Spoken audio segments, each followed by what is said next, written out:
మా కన్న తండ్రి, మరోసారి ఉన్నతమైన ఘనమైన నీ నామమునకు స్తుతులు స్తోత్రాలు చెల్లిస్తూ, తండ్రి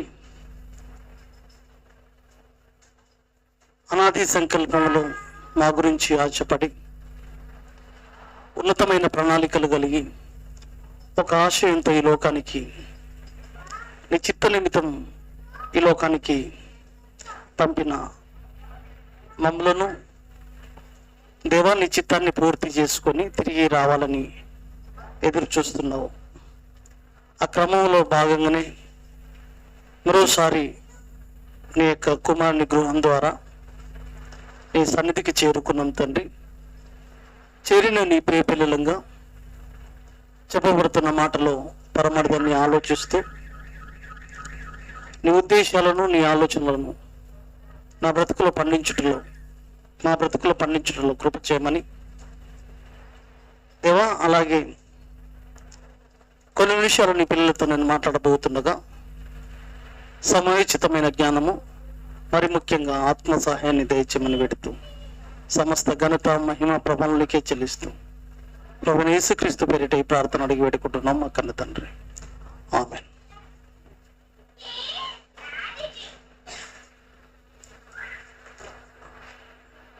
కూడి వచ్చిన ప్రియమైన దేవుని వారలారా,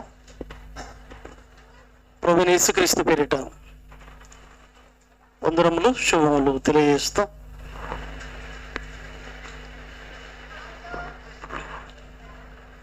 మళ్ళీ మనందరికీ లోపలికి రావన్న నరసింహన్, మళ్ళీ మనందరికీ ఆయుష్ ఆరోగ్యాలతో మరొక నూతన ఈ రాత్రికాల సమయంలోనికి మనలందరినీ తండ్రి తన పాదచెంతకు నడిపించిన విధానాన్ని బట్టి తండ్రి అయిన దేవదేవుడికి ప్రభువైన యేసుక్రీస్తు పేరిట కృతజ్ఞత స్తుతులు చెల్లిస్తున్నాను. ప్రియులారా, దేవుని యొక్క ఉన్నతమైన మహాసంకల్పాన్ని బట్టి మళ్ళీ మనందరం మరొక కార్యక్రమంగా తండ్రి సన్నిధికి చేరాము. ఈ యొక్క గొప్ప అవకాశాన్ని పొందుకున్న మనం ఈ అవకాశంలో కొన్ని నిమిషాలు విలువైన తండ్రి ఉద్దేశాలను, బ్రతుకులను కట్టుకునే క్రమంలో ముందుకు సాగాలని కోరుతున్నాను. కేవలం వినేవారుగా కాక, కేవలం నామమాత్రులమే కాక, దేవుడు ఉద్దేశించిన ఉద్దేశాలు మన బ్రతుకులో పండించుకునే దిశ వైపుగా ఫలభరితమైన జీవితాలు కలిగి ముందుకు నడిచే వారంగా భక్తి భయాలతో దేవుని సంకల్పాన్ని, ఆయన ఆశయాన్ని పండించే దిశ వైపుగా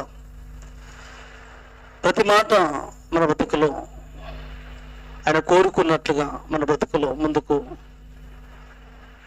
నడిపించుకునే విధంగా బ్రతుకులను ముందుకు సాగించాలని కోరుతూ, మరి ఈరోజు కూడా ఒక ఉన్నతమైన విషయాన్ని, ఆలోచనను మనం చేయగలిగితే, లోకంలో ఉన్న ఆసక్తి నిత్యత్వంపై ఉందా? లోకంలో ఉన్న ఆసక్తి నిత్యత్వంపై ఉందా? నిత్య జీవంపై. ఇలా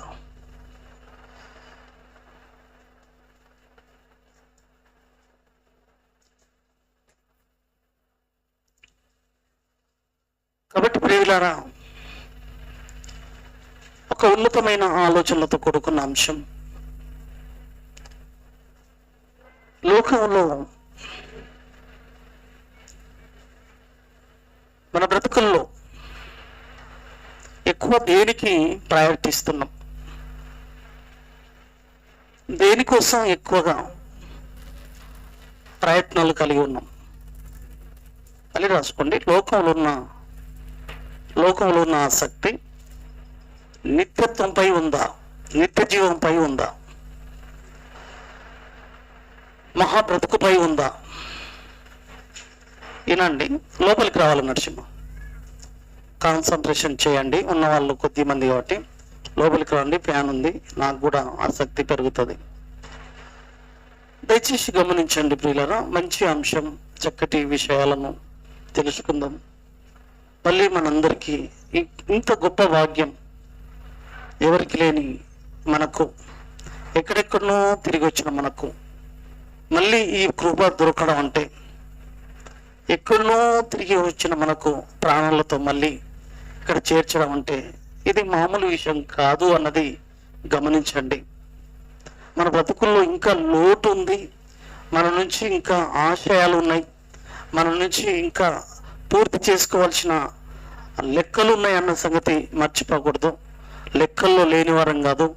మన బ్రతుకులు శ్రేష్టమైనవి, మన బ్రతుకులు శ్రేష్టమైనవి. మన జీవితాలపై ఎన్నో ఆశలు పెట్టుకున్నవాడు.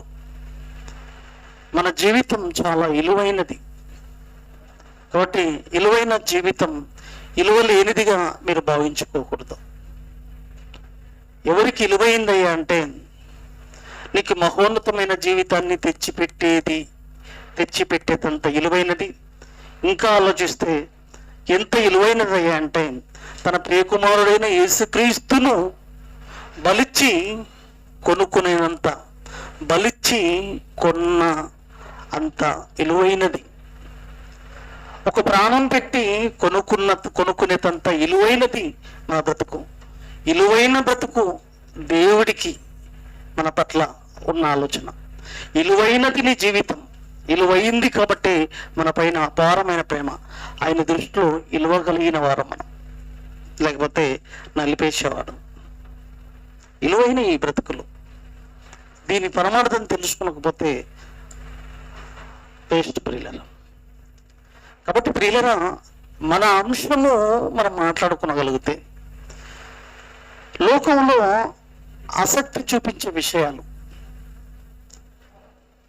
లోకంలో నడినెత్తు నుంచి అరికాలు వరకునే అవసరతలు తీర్చే విషయాలు అంటే మనకు ఆసక్తి. వాటిపైన మమకారం పెంచుకుంటాం, వాటిపైన ప్రీతి పెంచుకుంటాం, అవి కావాలనుకుంటాం, అవి అనుభవించాలనుకుంటాం, అవి కోరుకోవాలనుకుంటాం. ప్రతి మనిషి మనం ఆలోచిస్తే, అంటే అవి అవసరతలు కదా, అవి ఉపయోగించుకోవాల్సిందే కదా అంటే ఉపయోగించుకోవాలి, అవసరమే. కానీ ఎటువంటి ఆలోచనలతో దానిపైన నీ ఆలోచన ఉంది? ఈ బ్రతుకుకు, ఒక మహోన్నతమైన బ్రతుకుకు, లోకంలో ఉండే బ్రతుకుకు మధ్య వ్యత్యాసం వేరే చేసుకుంటే, ఆసక్తి అనేది దేనికి ఎక్కువ ప్రయారిటీ, అది మనం ఆలోచించుకోవాలి. లోకంలో డబ్బంటే విలువైనదిగా చూస్తాం, లోకంలో పొలాలంటే విలువైనదిగా చూస్తాం, లోకంలో భూములంటే విలువైనదిగా చూస్తాం, ఆస్తులు, అంతస్తులు, ప్లాట్లు, ఐశ్వర్యాలతో ఇవి మనకు విలువైనగా మనం చూస్తుంటాం.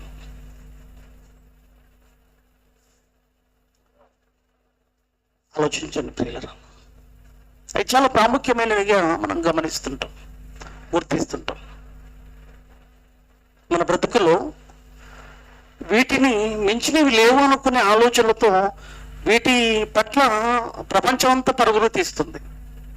వీటిని పొందుకునే క్రమంలో, వీటిని అందుకునే క్రమంలో ప్రపంచమంతా పరుగులు తీస్తుంది. ఆస్తులు, అంతస్తులు, ఐశ్వర్యాలు, డబ్బు చాలా ప్రాముఖ్యమైనదిగా మనిషి గుర్తించాడు. 1000 రూపాయలు విలువైనది అనుకుంటున్నాడు, 1,00,000 రూపాయలు విలువైనది అనుకుంటున్నాడు, 1 కోటి రూపాయలు విలువైనది అనుకుంటున్నాడు. అందుకే మనిషి వీటిని పొందుకోవడం కోసమే ఎన్నో ప్రయత్నాలు, ఎన్నో ప్రయోగాలు, ఎన్నో విధాలుగా శత ప్రయత్నాలు చేస్తూ వాటిని అనుభవించడానికి ప్రయత్నం చేస్తుంటారు.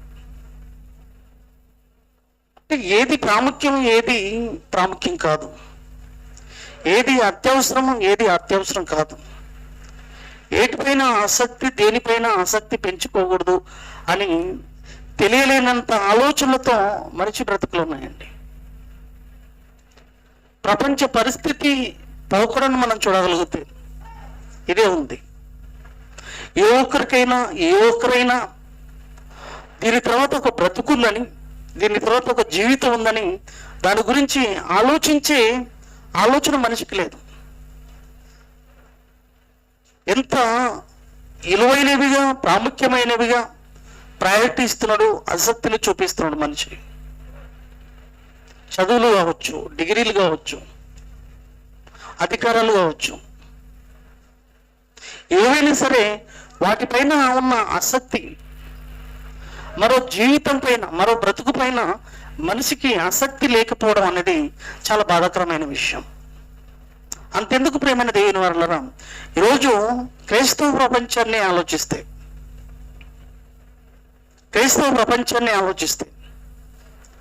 ఇంత స్వచ్ఛమైన బోధ మనం చెప్పగలుగుతున్నాం, మనం ఇంత విలువైన సంగతులు చెప్పగలుగుతున్నాం మనం. కాస్త మీకు స్వస్థతలు జరుగుతాయి, మీకు అనుకున్న కోరికలు తీరుతాయి, మీరు అనుకున్నవి పొందుకుంటారు, మీకు ఏ సమస్యలు అయితే ఉన్నాయో ఆ లోటు తీర్చుకునే అవకాశం పలానా వ్యక్తి ప్రార్థన ద్వారా మీకు పొందుకునే అవకాశం ఉందంటే, బ్రదర్ బాలు గారు ప్రార్థన చేస్తే ఉద్యోగం వస్తుందంటే ఎంతమంది వచ్చేవాళ్ళు చెప్పండి? బ్రదర్ బాలు ప్రార్థన చేస్తే ఖచ్చితంగా మంచి సంబంధాలు దొరుకుతాయి. అతని దగ్గరికి వెళితే సమస్య ఏదైనా తీరిపోతుంది అంటే వచ్చే వాళ్ళ సంఖ్య ఎలా ఉంటుందో మీరు ఆలోచించండి ప్రియులారా. ఈరోజు వాక్యం తప్ప మన దగ్గర ఏం లేదు. దేవుడు చెప్పింది మనం ఏం చెప్పట్లేదు. అలాని దేవుడు మన అవసరతలు తీర్చేవాడిని కాదు, మన సమస్యలు తీర్చేవాడన్నది కాదు. ఇవి దేవుని దృష్టిలో ఈ సమస్యలు అనేటివి ఉన్నాయి చూశారు. దేవుని ఆలోచనలో నువ్వు కోరుకుంటున్న విషయాలు ఉన్నాయి చూశారు. అవి చాలా చిన్నవి. అవి ఇవి మీరు అడిగే ఆలోచనలు, బాబుకు ఉద్యోగం దొరుకుతుంది పలానా వ్యక్తి దగ్గర ప్రార్థన చేసుకుంటే అనే విషయం ఉంది చూశారు. అది చాలా చిన్న విషయం. పలానా వ్యక్తి దగ్గర, బాలు దగ్గర ప్రార్థన చేయించుకుంటే ఆ రోగం తగ్గిపోతుంది అనే విషయం ఉంది చూశారు. చాలా చిన్న విషయం అది. దేవుడు నేను ప్రార్థన చేసినా మీకు అవకాశం ఇస్తాడు, స్వస్థత ఇస్తాడు, మీరు ప్రార్థించుకున్నా ఇస్తాడు దేవుడు. కానీ అది సమస్య కాదు అని నేను మీకు చెప్తున్నాను, మీకు అర్థం కావాలి. అది సమస్య కాదు, అది చాలా చిన్న సమస్య దేవుని దృష్టిలో. దేవుడి ఆలోచనలో చాలా చిన్న సమస్య అది. ఈ భూమి మీద సంబంధించిన విషయాలు ఏవైతే కోరుతున్నావో, దేవుడితో ఏవైతే అడుగుతున్నావో అవి దేవుని దృష్టిలో చాలా చిన్నవి. మీకు అర్థం కావాలంటే, ఒక బైబిల్, ఒక గణిత శాస్త్రవేత్త, ఒక గణిత పితామహుడు ఉన్న వ్యక్తి దగ్గరికి 3 ఒంట్ల ఎంత అనే విషయాన్ని తీసుకుపోండి. ఒక పేరుగాంచిన గణిత శాస్త్రవేత్త దగ్గరికి 3 ఒంట్ల ఎంత అంటే, అబ్బా ఇంత పెద్ద సమస్యన 3 ఒంట్ల 6 ఎలా చెప్పాలి నేనని ఇబ్బంది పడుతుంటాడా?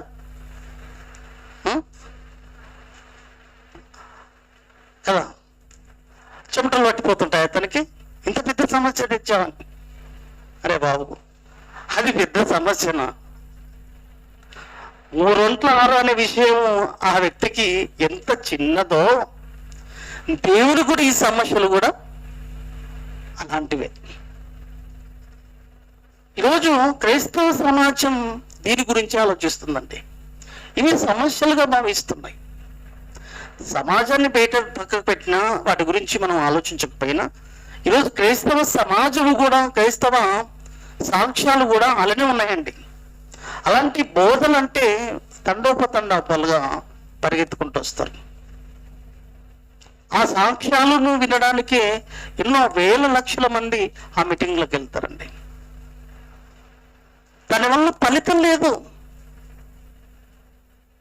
మీరు ఒక మహోన్నతమైన బ్రతుకు అనేది ఈ ప్రపంచంలో ఎవరు ఇవ్వలేనిది ఉంది చూశారు, అది అది అది అది అడగాల దేవుడిని. సమస్య ఏదయ్యా అంటే ఈ ప్రపంచంలో ఎవరు ఇవ్వలేనిది సమస్య, ఎవరి నుంచి కానిది సమస్య, ఎవరి నుంచి కానిది కాలేనిది సమస్య. అది అడగడానికి, అది పొందుకోవడానికి దేవుడి దగ్గరికి రాలేకపోతున్నారు, దేవుడిని అడగలేకపోతున్నారు. ఈరోజు క్రైస్తవ పరిస్థితిని కూడా మనం చూడగలిగితే కొరింథీయులకు రాసిన మొదటి పత్రిక 15వ అధ్యాయము 19వ వచనాన్ని చూడండి ప్రియులారా. కొరింథీయులకు రాసిన మొదటి పత్రిక 15వ అధ్యాయము 19వ వచనంలో, ఈ జీవితకాలం మట్టికే చూసారా, ఈ జీవితకాలం మట్టికే మరి అవసరతల నిమిత్తము ఆసక్తి చూపిస్తుంటారండి. అంటే ఈ జీవితకాలం తర్వాత ఇంకో జీవితం ఉందని ఇక్కడనే కూడా మీరు సమాధానం మీరు పొందుకోవచ్చండి. మీకు అర్థమవుతుందో లేదో నేను చెప్పే విషయం.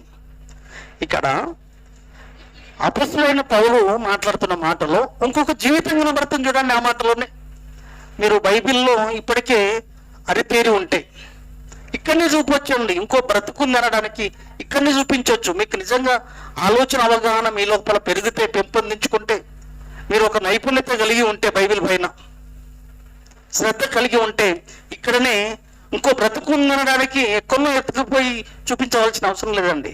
ఇక్కడ చూడండి ఆయన ఎంత చక్కగా చెప్తున్నాడు. ఈ జీవితకాలం ఉన్నాడంటే ఈ జీవితకాలం మట్టుకే, అంటే ఈ జీవితకాలం మట్టుకే అనే విషయంలో మరొక జీవితం అనేది కనబడుతుంది.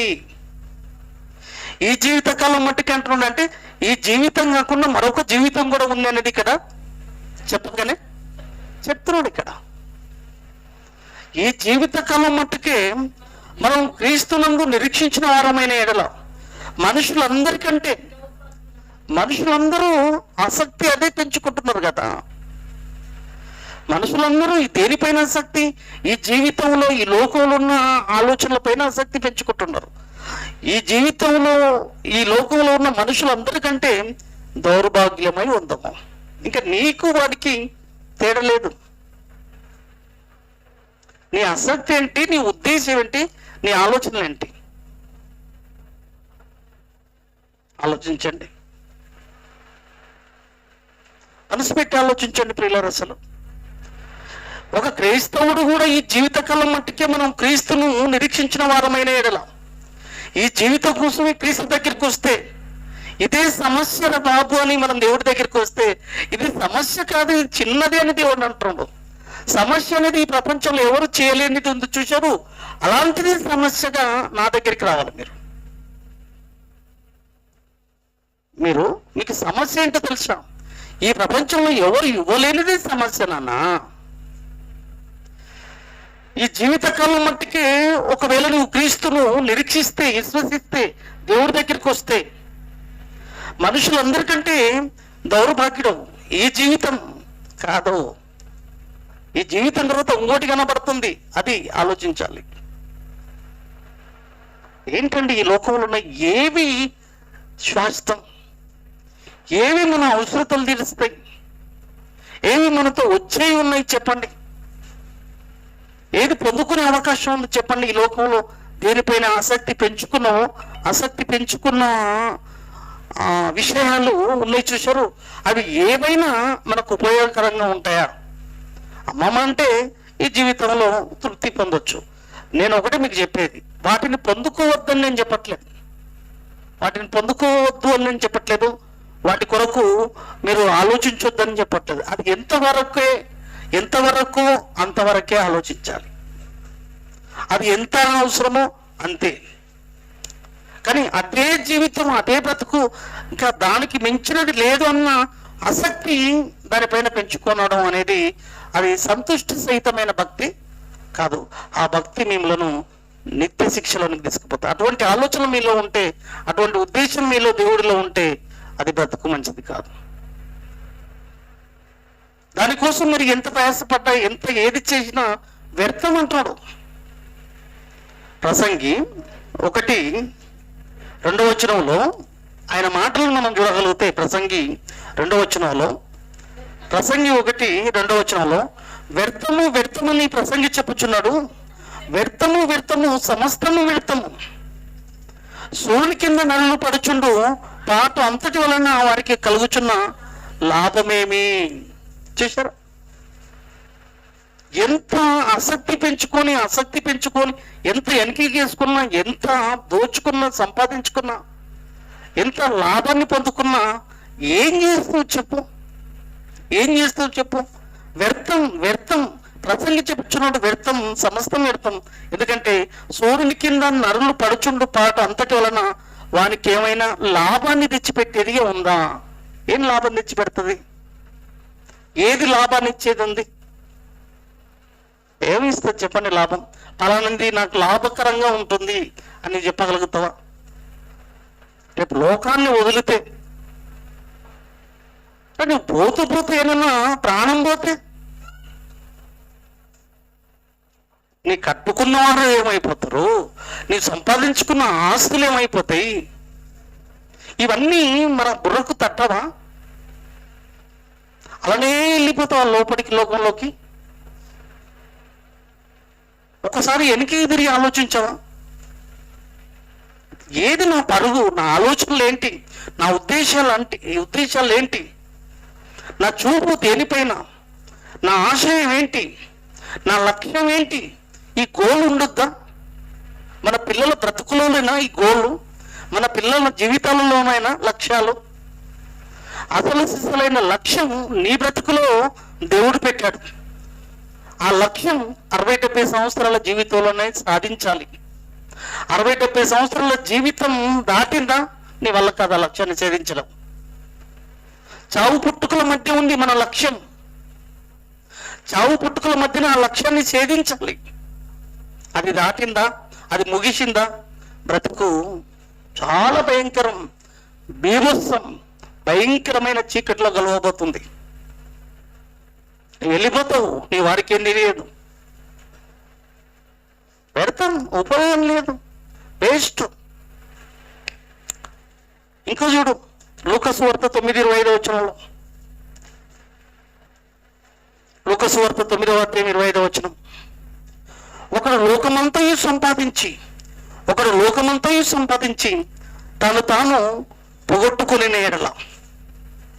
ఒకడు లోకాన్ని సంపాదించాడు, ఆస్తులు అంతస్తులు కాదు, 1 ఎకరా పొలం 2 ఎకరాల పొలాలు కాదు, లోకాన్ని సంపాదించిన వ్యక్తి గురించి తీసుకున్నాను ఇక్కడ. నీవెంత, నీ బ్రతికెంత? ఒకడు లోకమంతా సంపాదించి తను తాను పోగొట్టుకున్నాడంట, తన జీవితాన్ని పోగొట్టుకున్నాడంట, తన జీవితాన్ని వదిలిపెట్టాడంట, నష్టపరుచుకున్నాడంట. లేక నష్టపరుచుకునే వానికి ప్రయోజనం ఏంటి? వానికి ఉపయోగకరం ఏంటి? వాడు చచ్చిపోయిన తర్వాత లోకాన్ని సంపాదించుకున్న వాని ఆస్తి వానికి ఉపయోగకరంగా ఉంటుందా? వానికి ఏదైనా లాభాన్ని తెచ్చిపెట్టేదిగా ఉంటుందా వాని ఆస్తి? ఏం లేదే అని ఎలా చెప్పగలుగుతావు? సమాధి దగ్గరికి వెళ్ళు తెలుస్తుంది, శివుని దగ్గరికి వెళ్ళు తెలుస్తుంది. ఏంది?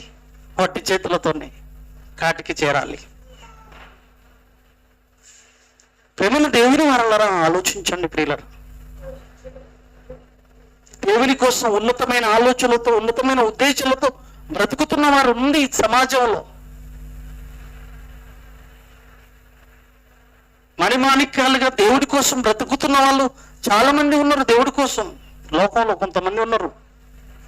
నిజమైన వాక్యం కోసం తమ జీవితాలను, తమ బ్రతుకులను అర్పించుకొని, సజీవ యాగముగా సమర్పించుకొని భక్తుల జీవితాలను బైబిల్ చరిత్రలో కానీ, ప్రస్తుతం కొన్ని ప్రాంతాలలో దేవుడి కోసం ఉన్నతంగా సేవలు చేస్తున్న వాళ్ళు ఉన్నారు.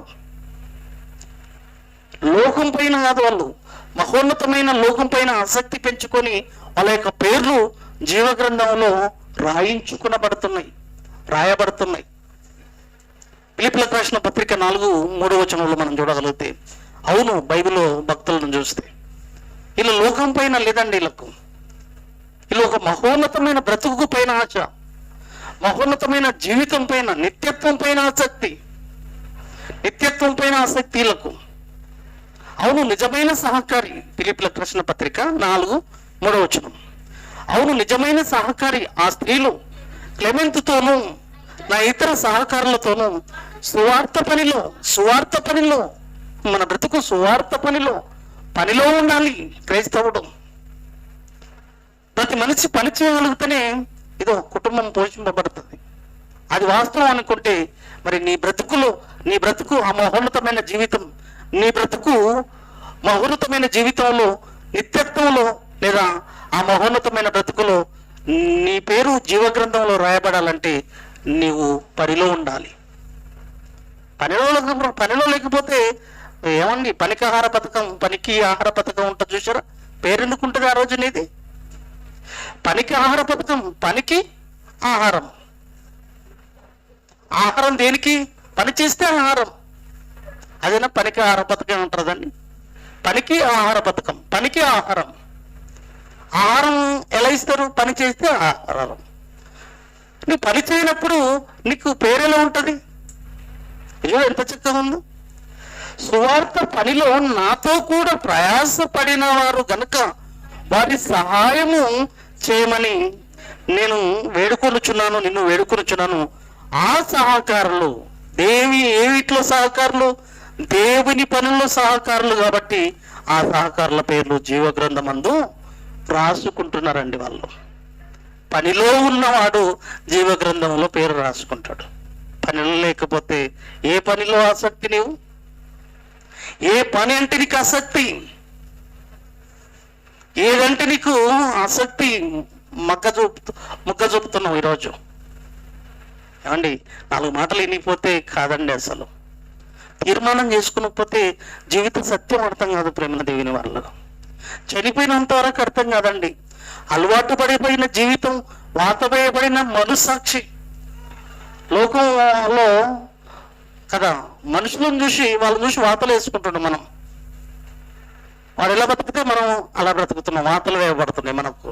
కుక్కలు చూసినాక వాత పెట్టుకున్నట్లు. వాత వేయబడిన మనస్సాక్షి మారవు ఈ బ్రతుకులు. అలాంటి పరిస్థితి మనలో ఉంటే మనకు ఆ బ్రతుకు దొరకదండి. అసలు మహోన్నతమైన శక్తి యేసుక్రీస్తు ప్రభుల వారు ఈ లోకానికి రావడం వెనకాల, ఈ లోకానికి ఆయన ప్రవేశించడం వెనకాల ఉన్నతమైన ఉద్దేశాన్ని, ఆ సంకల్పాన్ని ప్రపంచం ఆనాడు గుర్తించలేదు. ప్రారంభంలోనే యేసుక్రీస్తు ప్రభుల వారు ఈ లోకానికి ఎందుకు వచ్చారో, దేనిపైన ఆసక్తి పెంచుకోవాలి, ఆయనను ఎందుకు వెంబడించాలి, ఆయనతో ఎందుకు సహవాసం చేయాలి, ఆయనతో ఎందుకు నడవాలి, ఆయనను ఎందుకు ధరించుకోవాలి, ఆయనను ఎందుకు కలిగి ఉండాలి, ఆయనను ఎందుకు వెంబడించాలో ఆ రోజు సమాజానికి అర్థం కాలేదు. ఈ రోజు ఏమర్థమవుతుంది? ఈరోజు క్రైస్తవానికి తండోపతండోపాలుగా ఎంతమంది ప్రజలు లోక ఆశయాల కోసం ఎలా పరిగెత్తుతుందండి. అసలు లోకంలో ఉన్న ఆసక్తి, నిత్యత్వాన్ని పొందుకోవాలి, మహోన్నతమైన జీవితాన్ని యేసుక్రీస్తు ద్వారా అందుకోవాలన్న ఆలోచన ఈరోజు ఎంతమందికి రాగలుగుతుంది చెప్పండి ప్రియులారా? అసలు మహోన్నతమైన జీవితం అనేది క్రీస్తు ద్వారానే. ఆ పనిలో ఉండి నా బ్రతుకు జీవగ్రంథంలో రాయబడాలంటే పనిలో ఉండాలి. ఆ పనిలో ఒక సహకారిగా నేను ఉండాలని ఎంతమందికి ఉందండి ఆసక్తి?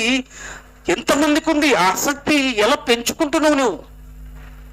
రోజు ఆసక్తి పెరగాలి మన లోపల. తీవ్రతతో మండిపోవాలని, గుండెల్లో మండాలి దేవుడి ఆలోచనలో. ఎందుకంటే వయసు మీద పడుతుంది. రోజులు గడుస్తున్నాయి అంటే ఆయుష్ వెనక్కి ఆయుష్ తరిగిపోతుంది.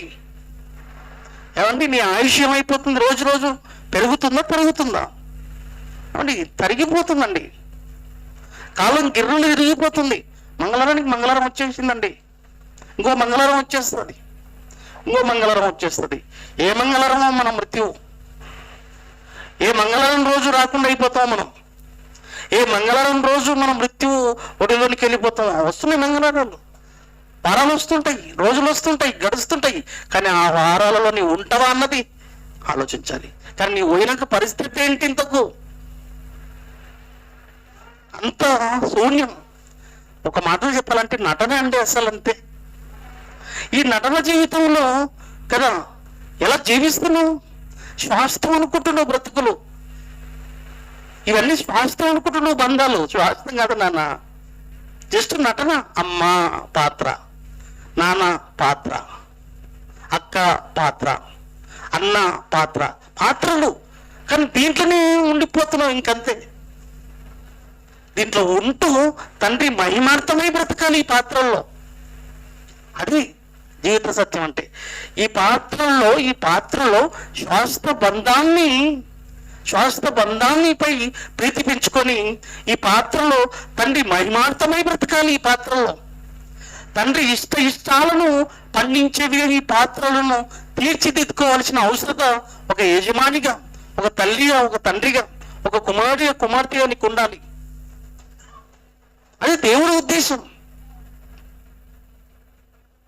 ఆలోచించారా? కొద్దిమంది అయినా ఆలోచించండి దయచేసి. ఎంత చక్కటి మాటలు ప్రేమైన దేవుని వారలారా.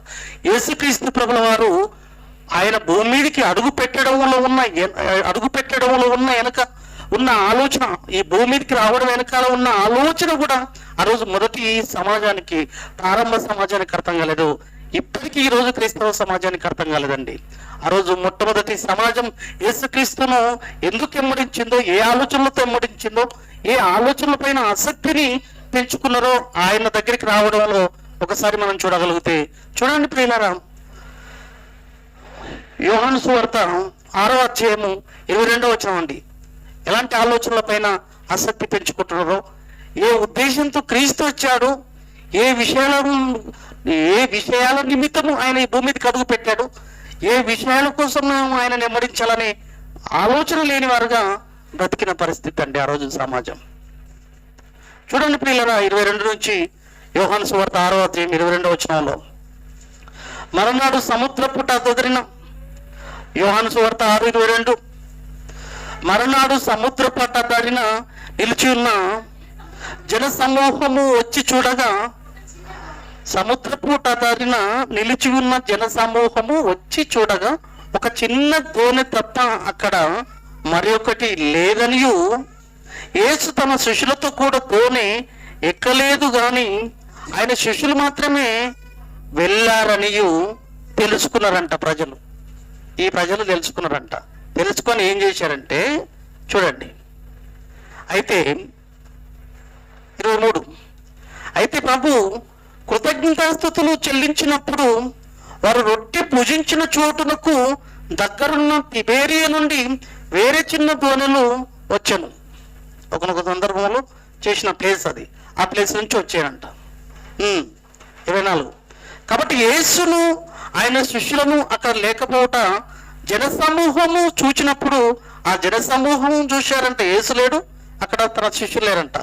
జనసమూహం చూచినప్పుడు వారు ఆ చిన్న దోణిని ఎక్కి యేసును వెతుకుచు కపెర్నహూమునకు వచ్చేసారంటండి. జనసమూహం వచ్చేసి సముద్రపు తడిన ఆయనను కనుగొని, బోధకుడా నీవెప్పుడు ఇక్కడికి వచ్చితివని ఆయనను అడిగారండి. ఎంత ఆసక్తితో ఆయన దగ్గరికి పరిగెత్తుకొని, దూరం వేసుకొని పరిగెత్తుకుంటూ ఎందుకు వెళ్ళారండి? అసలు దూరం వేసుకొని పరిగెత్తుకుంటూ ఆయన ఎక్కడున్నారని ఎత్తుకుంటూ ఒక దగ్గర కనుక్కొని, ఇక్కడున్నావా, ఎప్పుడొచ్చావు ప్రభువా, నీవు ఎప్పుడు ఇక్కడికి వచ్చితివని ఆ జనసమూహం అడిగారంటండి. ఎందుకు అడిగారో తెలుసా? చూడండి ప్రియులరా, చూడండి, యేసు మీరు సూచనలను చూచటం వలన కాదు కానీ రొట్టెలు భుజించి తృప్తి పొందటం వలనే నన్ను వెతుకుచున్నారని మీతో నిశ్చయముగా చెబుతున్నాను. ఎందుకు వస్తున్నారా నా దగ్గరికి? కమ్మగా యేసుక్రీస్తు దగ్గరికి వెళితే చేపలు రొట్టెలు దొరుకుతాయి, వండుకునే అవసరం లేదు. ఈరోజు ఏం కర్రీ చేసుకోవాలనో అవసరం లేదు, ఆలోచించాల్సిన అవసరం లేదు. కమ్మగా ఏంటంటే రొట్టె చేప అంటే ఏమన్నట్లండి? అసలు రొట్టె చేప ఉందంటే ఎవరు వద్దంటారు చెప్పండి? లగాయించి తినేయాలనిపిస్తుందండి. మీరు నన్ను ఎందుకు ఇంత ప్రయాసపడి దోణులు వేసుకొని పరిగెత్తుకుంటూ ఎక్కడున్నాడు యేసుక్రీస్తు ప్రభువారని ఎత్తుకుంటూ వచ్చి, ప్రభా నీవు ఇక్కడున్నావు అంటే ఏదో వాక్యం వినడానికి కాదు. మీరు వచ్చింది ఎందుకు కొరకు?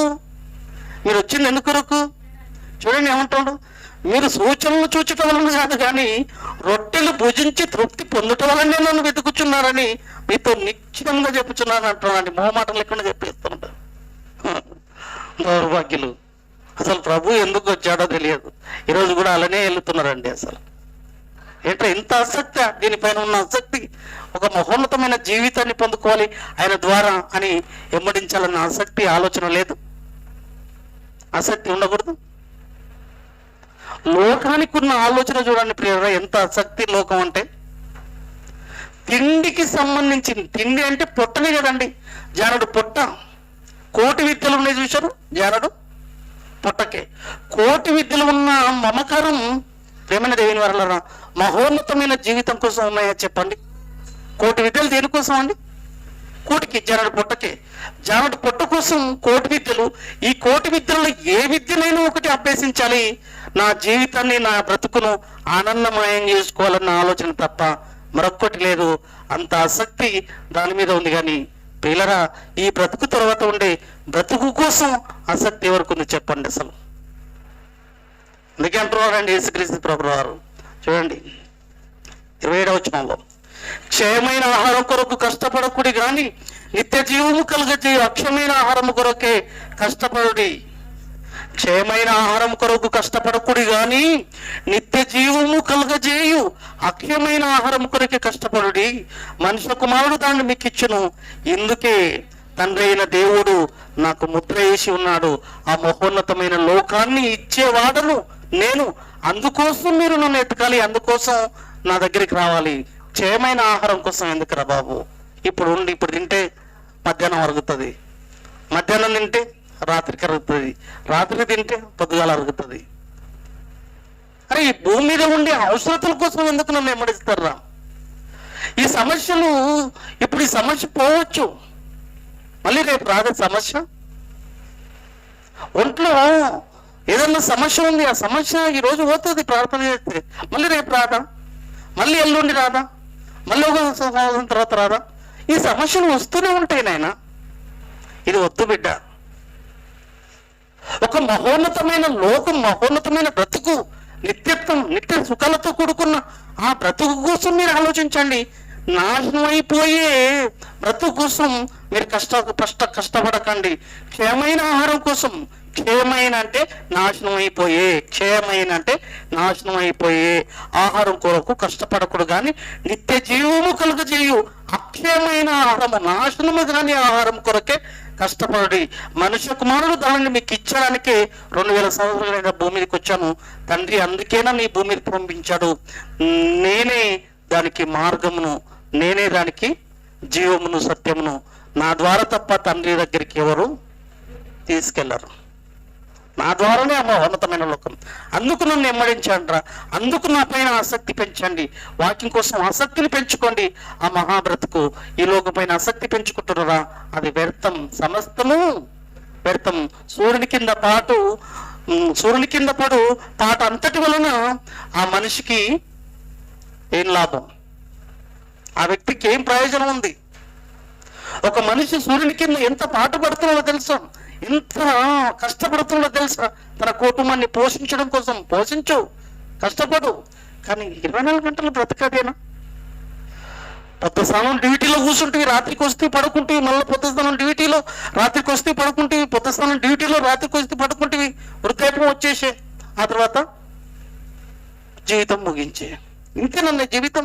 కుటుంబం కోసమే నా బ్రతుకు, అందుకోసమే నిన్ను పంపించింది, అందుకోసమే నీకు జీవితాన్ని ఇచ్చింది, అందుకోసమే ఈ సమస్తాన్ని కోసం సృష్టించబడింది. అదేనా ఇంకా బ్రతుకు? అంత ఆసక్తి దానిపైన పెంచుకున్నావు.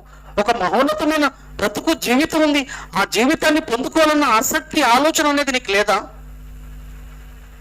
దానికోసం ఏం చేయగలుగుతున్నావు? దానికోసం ఏం ప్రణాళికలు వేసుకుంటున్నావు? దానికోసం ఎటువంటి నిర్ణయాలు తీసుకుంటున్నావు? ఒక మంచి ఆలోచనలు, నిర్ణయాలు కలిగి ఒక నిబంధన, నియమాలు ఏమైనా నీ కుటుంబంలో జరుగుతున్నాయా? దానికోసం, ఆ బ్రతుకు కోసం ఒక షెడ్యూల్ అంటూ ఏర్పాటు చేసుకున్నావా? దానికోసం అంటూ ఏం షెడ్యూల్ ఏర్పాటు చేసుకున్నావు అసలు? ఇలా అనేసరికల్లా ప్రియులరా, ఎంతమంది యేసుప్రభు దగ్గరికి వస్తే ఇక వాక్యం కొరకు బ్రతకండి అంటున్నాడు, వాక్యమే మిమ్మల్ని మహోన్నతమైన లోకానికి తీసుకుపోతుంది అంటున్నాడు. ఈ క్షయమైన తిండి కొరకు వద్దంటున్నాడు రా బాబు. క్షయమైన తిండి పెట్టినప్పుడు మనకి లోక సంబంధమైన అవసరతలు ఆయన ద్వారా తీరినప్పుడు ఆయనను ఎందుకు వెంబడించాలని ఎంతమంది ఆయన నుంచి దూరం అయిపోయారో తెలుసా? ఈడ ఎంతమంది ఉన్నారు? బాలుడు బ్రదర్ దగ్గరికి వెళితే ప్రార్థన చేయడు, రోగాల కోసం, సమస్యలు ఏమైనా ఉంటే ప్రార్థన ఇవి ఉండవు, వాళ్ళతోన స్వస్థతలు ఉండవు. లేని ఎట్లా చెప్తాం మనం? నీ చేసుకుంటూ ఉన్నాయి, దేవుడు దయ వలన, దేవుని కృప వలన. దేని గురించి వాళ్ళకు కావాలి? ప్రార్థన చేస్తే సమస్యలు తీరాలి, కష్టాలు తీరాలి, కన్నీళ్ళు తీరాలి. ఇంకా అదే లొల్లి ఉంటే వచ్చేవాళ్ళు. ఇక్కడ ఏముంది? ఎంతసేపు ఉన్నా వాక్యం, వాక్యం తప్ప మరొకటి లేదు. ఇక్కడ ఎందుకు వెళ్ళాలి మనం? అవసరం లేదు. మనకేం కావాలి? క్షేమైనది కావాలి. మనకేం కావాలి? ఈ లోక సంబంధమైనది కావాలి. అలాంటప్పుడు ఇక్కడ దొరికినప్పుడు ఇక్కడ వెళ్ళికి రావాలి. అదే జరిగింది యేసుక్రీస్తు ప్రభుల దగ్గర. యేసుక్రీస్తు ప్రభుల వారి దగ్గర అదే జరిగి ఏం జరిగిందో చూడండి ప్రియులారా. అసలు ఏం జరిగిందో చూడండి, ఎంత బాధ అనిపిస్తుందో ప్రియులారా. 66వ వచనం చూడండి, 6:66లో అక్కడ నుంచి ఎప్పుడైతే ఆ మాట అంటాడో ఎంతమంది అసలు తనతో పాటు ఉన్న కొంతమంది శిష్యులు కూడా వెళ్ళిపోయారండి. జనసమూహాలే కాదు, కొంతమంది శిష్యులు కూడా ఆయన నుంచి దూరం వెళ్ళిపోయారండి. ఇక వాక్యమే ఇంకా బ్రతుకు, వాక్యమే జీవితం. ఇక స్వస్థతలు లేవు, ఆహారం లేదు, తిండి లేదు, ఈ లోకం గురించి ఆలోచించొద్దు, ఈ బ్రతుకు గురించి వద్దు, అంతంత ఆలోచించుకోవాలి, చాలని బ్రతుకు, ఆ మహోన్నతమైన బ్రతుకు గురించి ఆలోచించాలి. ఈ జీవితం పైన అంత ఆసక్తి పెంచుకోవద్దు. రాబోయేదే మహా జీవితం, అదే అద్భుతమైన లోకం, అది స్వతంత్రించుకోవడం కోసం అవసరమైతే నీ జీవితాన్ని తాకట్టు పెట్టాలి, నీ బ్రతుకును తాకట్టు పెట్టాలి, నీకున్న సమస్తాన్ని దేవుని కోసం నష్టపరచుకోవాలి అని చెబుతున్నప్పుడు ఇంక ఎందుకు రావాలి ఇక్కడ? అవి లోకంలో ఉన్నాయి పొందినప్పుడు అని 66వ వచనంలో చూడండి, 66వ వచనంలో అప్పటి నుండి ఆయన శిష్యులు అనేకులు వెనుకదీసి. ఎందుకు వెనుకదీశారండి? ఎందుకు వెనుకదీశారు? ఏం లేదు, క్షేమమైన ఆహారం కోసం కష్టపడొద్దన్నాడు అంతే. మీరు వస్తున్నది ఎందుకోసం? చేపలు రొట్టెల కోసం, తిండి కోసం తప్ప దేనికోసం వస్తలేరు. దానికోసం వద్దరనైనా అక్షయమైన ఆహారం కోసం కష్టపడాలి అన్నప్పుడు అది మాకు అవసరం లేదు. అది నువ్వు క్షయమైన ఆహారం మాకు ఇయ్యనన్నప్పుడు అక్షయమైన ఆహారం అనేది మాకు అవసరం లేదు. అది నీ దగ్గర దొరకనప్పుడు ఇక మేము మీ దగ్గరికి ఎందుకు రావాలి అన్న ఆలోచనలతో ఏం చేశారు? కాబట్టి అప్పటి నుండి ఆయన శిష్యుల్లో అనేకులు వెనుక తీసి మరి ఎన్నడూ ఆయన వెంబడింపలేదంట. వామ్మో, ఇంత ఘోరమా? ఇంత భయంకరమా? రారండి అంతే. అసలు కొన్ని శాలలు పట్టట్లేమండి. ఎందుకు వెళ్తున్నారు కదా? క్షేమం కోసం, లోకం పైన ఆసక్తి ఎంచుకున్నారు వాళ్ళు. అవి అక్కడ దొరుకుతున్నాయి, అవి చూపించాలి బ్రదర్ అంటాడు ఒకడు. ఇక్కడ వ్యవహారం వద్దు అంటున్నప్పుడు అవి చూపించాలి బ్రదర్ అంటాడు. ఏమైనా వాక్యం చెప్తారా అక్కడ? ఇంతకు వాటి గురించి బ్రతకాలనే తపన ఉంటుందా? ఇది రేపున్న ఈ బ్రతుకులో ఆశీర్వాదాలు. ఇంత చక్కగా ఉంది, అండర్లైన్ చేసుకోండి అన్నమాటకు. అప్పటి నుండి ఆయన శిష్యులు అనేకులు వెనుకదీసి మరి ఎన్నడూ ఆయనను వెంబడింపలేదు. ఇవి చూడండి. కాబట్టి యేసు లాస్ట్కి ఎంతమంది మిలిగినరండి? జన సమూహాలు వెళ్ళిపోయినరు, చాలా మంది శిష్యులు వెళ్ళిపోయారు, కొంతమంది శిష్యులు మిలిగారండి. ఎంతమంది? 12 మంది శిష్యులు మిలిగారండి లాస్ట్కు. ఆ 12 మంది శిష్యులను చూసి, కాబట్టి యేసు మీరు కూడా వెళ్ళిపోవాలనని ఉన్నారా అని 12 మందిని అడగగా, సిమోను పేతురు, ప్రభువా ఎవని యొద్దకు వెళ్ళుదుము? నీవే నిత్య జీవము మాటలు గలవాడవు. ఎవరి యొద్దకు వెళితే మా సమస్యకు పరిష్కారం తీరుతుంది. ఎవరి దగ్గరికి వెళితే సమస్యకు పరిష్కారం ఉంది ఈ లోకంలో. ఆ సమస్యకు పరిష్కారం ఎవరు? నీవే. ఏ సమస్యకు పరిష్కారం? నిత్య శిక్ష నుంచి తప్పించేవాడవు, నిత్యత్వాన్ని ఇచ్చేవాడవు నీవే. ఎవరి దగ్గర ఉంది ఆ నిత్యత్వం? ఆ నిత్యత్వానికి కారకుడవు నీవే. ఎవరి నుంచి లేదన్నమాట. ఎవరి దగ్గర అనలేదు ఈ ప్రపంచంలో. ఎవరు ఆ మాట పలకలేదు. ఎంటకలు నిక్కవరసాల తెలుసా? పేతురు ఏం మాట్లాడుతుందో తెలుసా? తండ్రి ఎవరి దగ్గరికి వెళ్ళదు తండ్రి, మేము ఇంకా ఎవరి దగ్గరికి వెళ్ళదుము అయ్యా? ఎవని యొద్దకు వెళ్ళదుము? ప్రశ్న, ఎవని వద్దకు వెళ్ళదుము? నీవే నిత్య జీవపు మాటలు గలవాడవు. ఈ నిత్య జీవపు మాటలు, ఈ నిత్యత్వాన్ని ఇచ్చేవాడవు నీవే. నీవు తప్ప ఈ ప్రపంచంలో ఎవరి వల్ల కాదో. వా, ఎంత ఆసక్తి అండి ఇలా లోపల. ఎవరి ఎత్తుకు వెళ్ళదు, నీవే నిత్యత్వపు జీవు గలవాడవు, నీవే దేవుని పరిశుద్ధుడవని మేము విశ్వసించి ఎరిగి ఉన్నామని ఆయనతో చెప్పాను. వండర్ఫుల్ అండి, అసలు అద్భుతం ప్రేమైన దేవుని వారిలో. దాంట్లో ఇంకొకరు కూడా వెళ్ళిపోయాడు. లాస్ట్కు మిలిగింది ఎంతమంది? 11 మంది. అన్ని రోజులు తిరిగిన ఇస్కరియోతు యూదకు క్రీస్తు అర్థం కాలేదు. లాస్ట్ 11 మంది మిలిగారు. చూసారా? నిత్యత్వం కొరకు ఆలోచించే వాళ్ళు ఎంతమంది ప్రేమైన దేవుని వారలారా?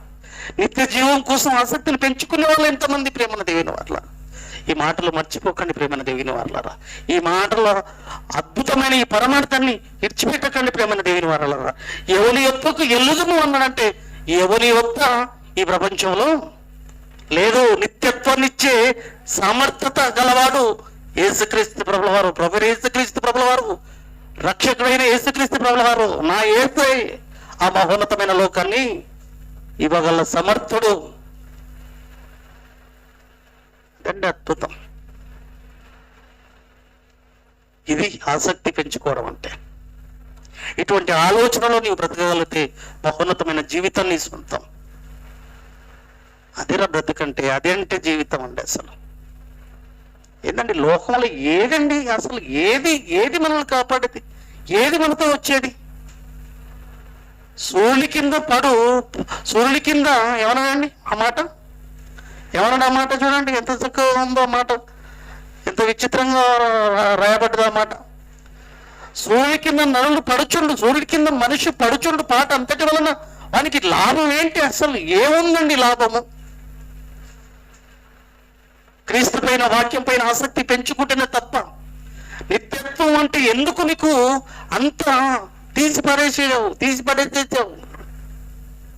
వాక్యం దగ్గరికి రావాలంటే ఎంత చులకనేందుకు నీకు? వాక్యం చులకనైపోయింది ఈరోజు. లోకం అయిపోయింది. లోకం ఎంత మాధుర్యమైంది, లోకం ఎంత గొప్పదిగా కనబడుతుంది లోకం.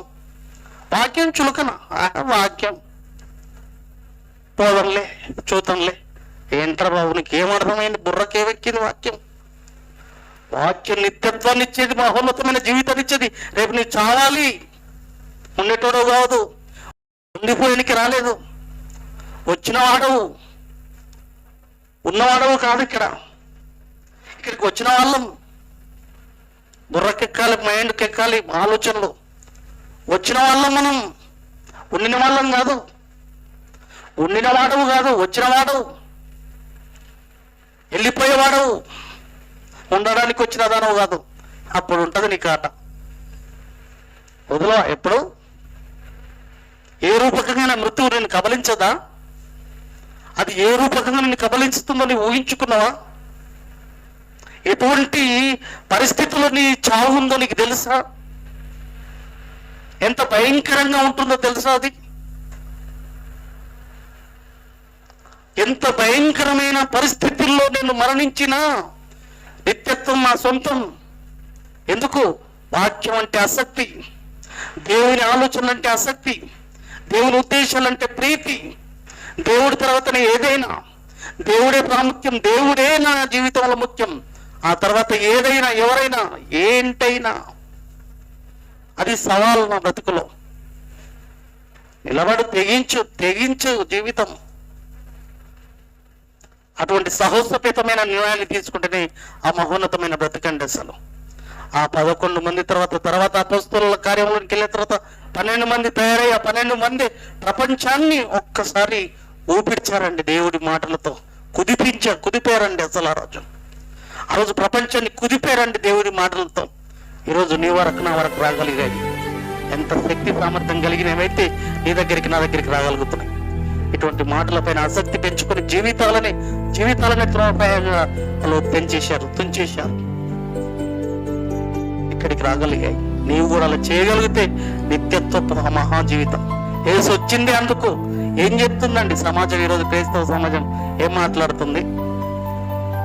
మన చుట్టూ కూడా తిరుగుతుంటాడు, ఎప్పుడు లోకం గురించి సాక్ష్యాలు చెప్పుకుంటూ. నమ్మకాన్ని మీ దగ్గరికి వస్తుంటాడు, జాగ్రత్త పడండి. ఎటువంటి వాక్యం, ఎటువంటి ఆలోచన. లూకా సువార్త ఒక మాట చూసుకొని ముగించుకున్నాం.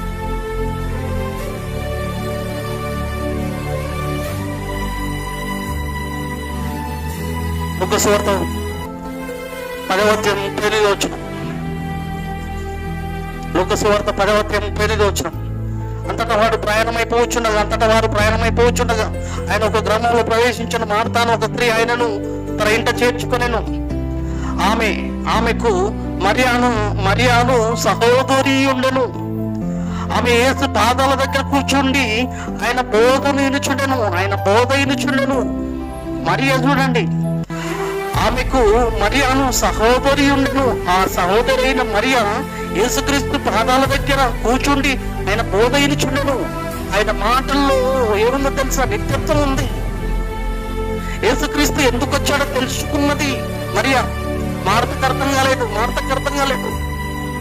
లోకం పైన ఆసక్తి పెంచుకున్నది కాబట్టి అర్థం కాలేదు. కానీ మరియకు అర్థమైపోయి ఆయన పాదాల దగ్గర కూర్చొని ఆయన నోటలో నుంచి ఏ మాట వస్తుంది ఆ మాట నా హృదయంలో పడాలని కూర్చొని ఆయన నోట వచ్చే ప్రతి మాటను ఆమె గుండెల్లో నింపుకుంటుందండి. మనం ఒక బోధకుడు చెబుతున్నప్పుడు దేవుడి మాట, ప్రతి మాట నా గుండెల్లో పడాలి, ప్రతి మాట నా గుండెలను పొడవాలి, ప్రతి మాట నా బ్రతుకును వెలిగించాలి, ప్రతి మాట నా జీవితాల్లో మార్పును తీసుకురావాలి, మార్పుకు తీసుకొచ్చేది ఉండాలి, నా ఆలోచనలు కుదిపేసే విధంగా ఉండాలి.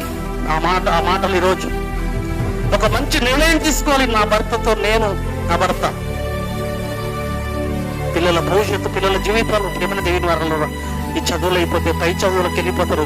పై చదువులకు వెళ్ళిపోయే లోపు మన పిల్లలను దేవుడి కోసం ఉన్నతంగా తీర్చిదిద్దితే అక్కడ వెళ్ళిపోయిన తర్వాత వాళ్ళ గురించి బెంగ భయం లేదండి. అసలు పిల్లల వెళ్ళిపోయిన పిల్లల భవిష్యత్తు ఎలా ఉంటుందో తెలియదు. అక్కడ ఎలాంటి ఫ్రెండ్స్, ఎలాంటి వాతావరణమో, ఎలాంటి పరిస్థితులు తెలియదు. ప్రేమైన దేవుని వారంలో ఎంతసేపు ఉన్న 10వ తరగతి వరకు మనం పిల్లలను ఎంతవరకైనా టీవీలో నిలబెట్టుకోవాల్సిన అవసరం ఉందండి. ఆ తర్వాత మనకు దొరకరు పిల్లలు, ఇంకా అక్కడ నుంచి దొరకరండి. ఇంకా పై చదువులు అనుకుంటూ మనకు దూరం అయిపోతుంటారు. ఇంకా లాస్ట్కు పెళ్లి, తర్వాత దూరం అంటే ఇంకా చూడండి, నేను నిజంగా ఆలోచించండి. 12వ తరగతికి వెళ్ళిపోయింది, ఫస్ట్ ఇయర్కి వెళ్ళిపోయిందంటే సెకండ్ ఇయర్ అయిపోతుంది. ఆ తర్వాత ఏదో ఎంట్రన్స్, ఆ తర్వాత సీట్ వస్తుంది, మళ్ళీ వెళ్ళిపోతుంది. ఆ తర్వాత ఒక కోర్సు గురించి ఆలోచిస్తుంది, ఇంకొక ఏదో ట్రైనింగ్, ఆ తర్వాత జాబ్, ఆ తర్వాత పెళ్లి. ఇంకా నుంచి దొరకరు అని ఎలా నేను నిలబెట్టావు? ఇంతసేపు ఉన్న 10వ తరగతి వరకు ఆలోచించు. తల్లి, ఒక తండ్రిగా మంచి నిర్ణయం తీసుకోండి. ఈ బ్రతుకు దాటిందంటే ఇక దొరకరు పిల్లలు. బాల్య దిశ 10వ తరగతి వరకు బాలుడు నడవలసిన త్రోవ, అక్కడి నుంచి ఆ తర్వాత టీనేజ్ స్టార్ట్ అయిపోతుంది.